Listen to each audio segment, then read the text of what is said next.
Hello and welcome to this week's edition of Echo45 Advisors Market and Economic Update. In this video, we'll discuss three assets that have been in the headlines recently: the US dollar, gold, and Bitcoin.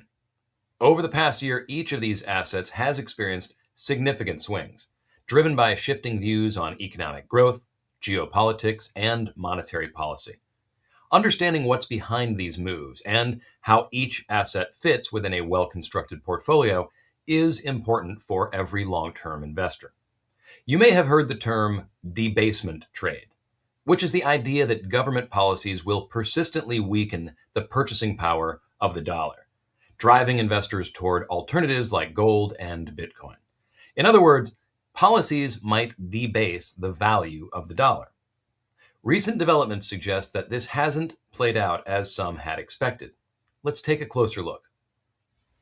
First, let's talk about the dollar. After declining in 2025, driven by tariff uncertainty, concerns over fiscal deficits, and shifting expectations around Fed policy, the dollar has stabilized and even appreciated in recent weeks. Several factors have supported the dollar's recovery since then. The Federal Reserve has held rates steady, and there are even expectations of potential rate hikes. This matters because higher U.S. interest rates relative to other countries tend to attract capital into dollar-denominated assets. Additionally, the Japanese yen has weakened to a 40-year low, which makes the dollar look stronger by comparison. For long-term investors, the key takeaway is simple. While there are legitimate concerns, the reality is that the dollar is still the world's most important currency. Next, let's turn to gold.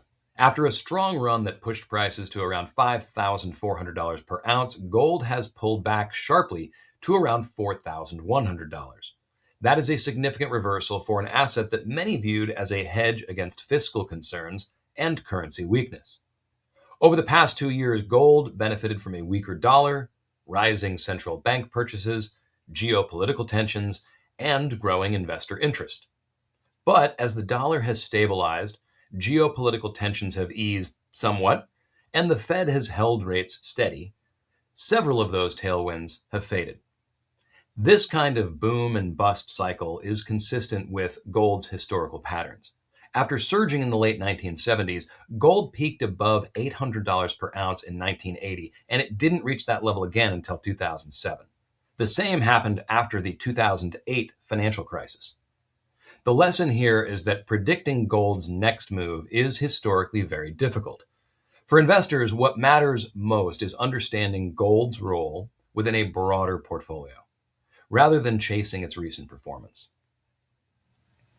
Finally, let's discuss Bitcoin.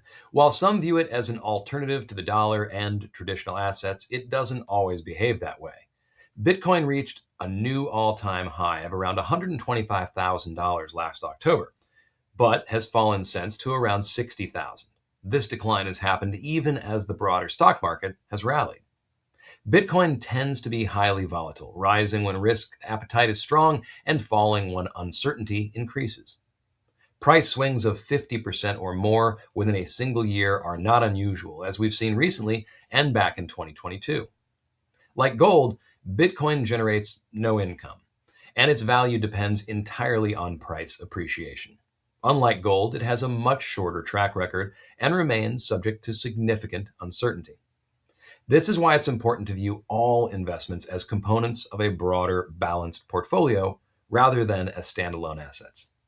We hope you found these insights helpful. If you would like to discuss the value of the dollar in more detail, please don't hesitate to reach out. We look forward to speaking with you.